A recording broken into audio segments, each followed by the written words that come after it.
Salut à tous et bienvenue dans l'agenda vidéo de la bande dessinée du mois d'août 2023. Les vacances, enfin vos vacances, touchent bientôt à leur fin et bientôt malheureusement c'est la rentrée. C'est parti, générique.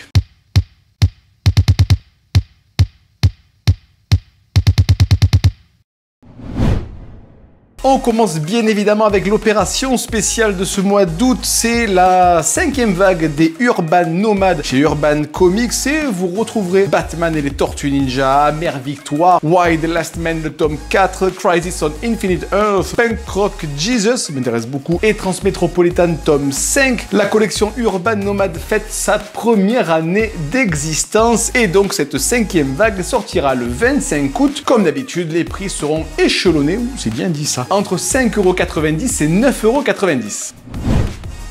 Sans aucune transition travaillée, on commence avec Lone Wolf Cub chez Panini Manga, le tome 8. Un samouraï accompagné d'un petit garçon loue ses services de protection au plus offrant, mais les habitants d'un village ont décidé de se débarrasser de lui. Il trouve refuge dans un village voisin qui essuie une tempête de neige. Chez Glénat, c'est la sortie du 2e tome de Biomega. Dans le grand projet d'évolution de l'espèce humaine, une jeune fille semble jouer un rôle majeur alors qu'elle est sur le point d'être sauvée in extremis, une faction armée entre en jeu et sème le trouble. Chez Pika, c'est Sakuran. La petite Tomeki est vendue à une maison close dès son plus jeune âge, mais s'était promis de ne jamais devenir une prostituée. Avec le temps, elle s'est prise au jeu et désire obtenir le titre d'Oiran, le plus haut rang des courtisanes. Chez Meian, c'est The Breaker New Waves, volume 5 et 6. Le dernier élève d'un maître des arts martiaux est pris pour cible par les anciens ennemis de son mentor. Et enfin, chez Kiyun, c'est la sortie du 2e volume de Crazy Food Truck, je vous en avais parlé. La suite des aventures de Gordon, un hors-la-loi qui sillonne le désert au volant de son food truck, et d'Alisa, recherchée par l'armée. Dans la rubrique bande dessinée, chez Glénat, c'est Tarzan, l'homme singe. Au 19e siècle, Alice et John Clayton Greystock naviguent au large de l'Afrique équatoriale. Une mutinerie les oblige à débarquer sur la côte. Alice met au monde un petit garçon, mais meurt un an plus tard, tout comme son mari. Une jeune singe femelle s'empare du bébé et s'en occupe comme son propre enfant. Chez le Lombard, c'est Nephilim tome 1 sur la piste des anciens. En 1864, un bataillon nordiste entièrement composé de soldats afro-américains se voit assigner une mission d'un genre un peu particulier, escorter une expédition scientifique au cœur des monts Ozarks, mais une menace se réveille et les attaque tous.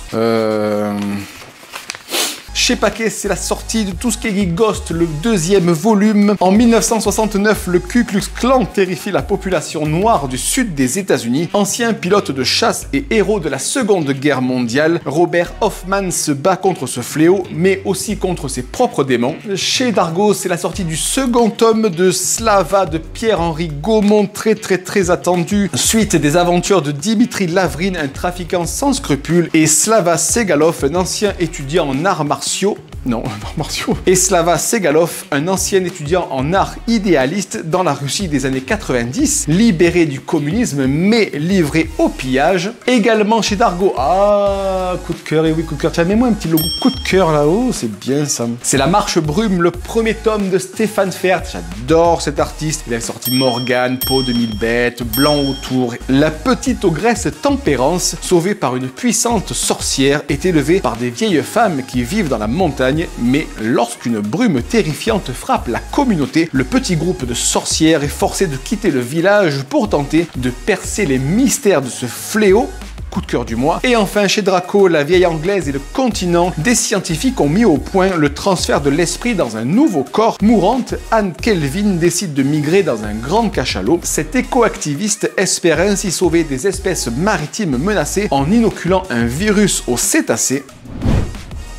Dans la rubrique roman graphique chez 6 pieds sous terre, c'est Les Boules. Et bah oui. Après le décès de leur ami d'enfance, Anne et Fred découvrent le scénario dont ils ne cessaient de parler, une histoire mal écrite, entre série Z et porno ringard. En mémoire de leur ami défunt, ils se lancent malgré tout dans le tournage, multipliant galères, désaccords et tensions. Chez La Boîte à Bulles, c'est Dolores. Nathalie se demande pourquoi sa mère, sujette à des trous de mémoire, est soudainement capable de parler espagnol et se fait appeler Dolores. Elle décide d'enquêter enquêter sur son passé en Espagne. Chez Grand Angle, c'est échec. Un jeune homme sort du bus et tombe en admiration devant une femme qu'il ne reverra plus. Point de départ de ce récit choral où les protagonistes, en train d'échouer dans leur relation personnelle, sont comme les pièces d'un jeu d'échecs, d'où le titre, jouant sans le savoir une partie qui va changer leur vie. Et enfin, chez Flatballub, c'est Rossini Zoo. À Rossini, une association se retrouve à organiser des battles de breakdance dans une zone en friche surnommée le Zoo, après avoir été expulsé par la mairie en prévision des Jeux Olympiques 2024. Gabi, Yokme, Will et Susanna entament leur vie d'adulte dans cette banlieue qui se transforme.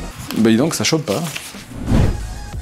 Une petite rubrique rugby, parce que oui, il y a la Coupe du Monde de rugby qui arrive en France au mois de septembre. Chez Petit à Petit, c'est Coupe du Monde de rugby, histoire incroyable. 30 anecdotes sur la Coupe du Monde de rugby sont relatées pour redécouvrir les plus grands matchs de cette compétition. Chez Delcourt, c'est Protocole commotion. Malou a 24 ans et subit les humiliations de ses collègues, la pression de ses parents et la jalousie maladive de son compagnon. Sa rencontre avec une équipe de rugby de filles énergiques et bienveillantes l'aide à reprendre confiance en elle. Chez Grand Angle, c'est comme des papillons. Dans les années 80, le centre de gravité du rugby est encore dans le sud-ouest, mais une génération de jeunes joueurs talentueux voit le jour au Racing Club de France. Franck Ménel, qui a tout plaqué pour rejoindre le club parisien, est vite remarqué pour ses qualités physiques. Et enfin, chez Bambous, de la BD jeunesse, les rugbymen, le volume 21, des gags mettant en scène les rugbymen de l'équipe de Paillard, un village où la vie tourne autour du ballon ovale.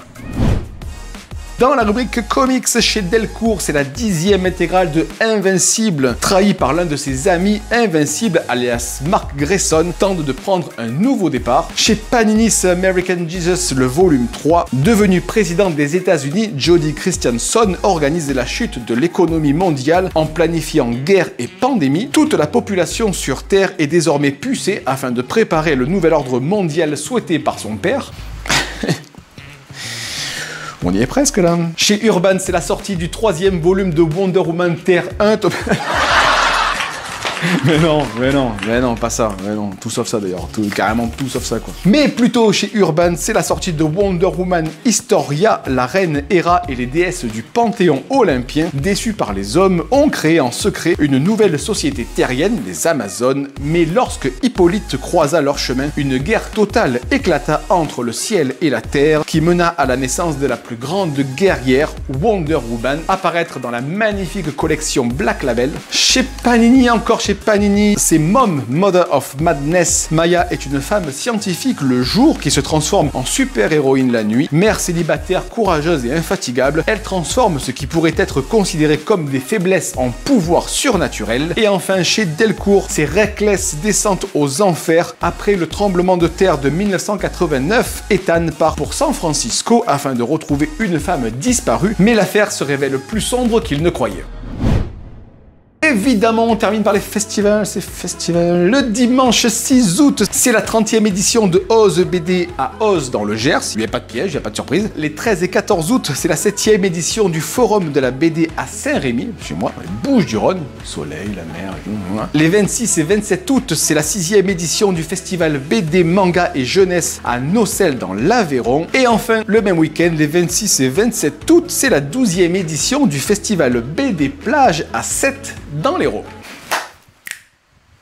N'oubliez pas, sur ce mois d'août, encore la deuxième partie de J'ai lu, j'en parle à la plage, sur la plage de la Badine hier. Et oui, là où il fait beau, il fait chaud, le soleil, la plage, le soleil, la mer, tout c'est magnifique. Et n'oubliez pas, toujours l'équipe de la bande des comics, les 1er et 4e samedis de chaque mois sur Radioactive 100 FM si vous êtes sur l'aire toulonnaise, sinon radio-active.net. Et vous pouvez même retrouver les podcasts, je les mets par là, Spotify, Deezer, Apple Podcast. On est même sur YouTube, on est partout, mais partout, décidément partout. Merci à tous d'avoir suivi cet agenda de la bande dessinée du mois d'août 2023. Encore une fois, peu de sorties, mais je pense qu'en septembre, ça va carburer. Les commentaires sont évidemment ouverts pour me dire ce que vous avez noté. Si éventuellement j'aurais raté quelque chose, je vous dis à très bientôt. Ciao.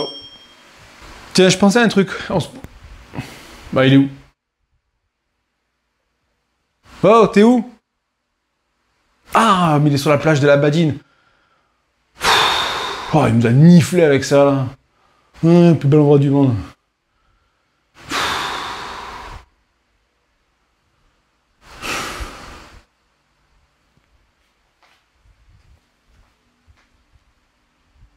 Oh, là, je suis sérieux. Mais je suis triste. Ah, là, tout de suite, on est bien. Ah, on est bien. Pas terrible. J'ai mal au ventre.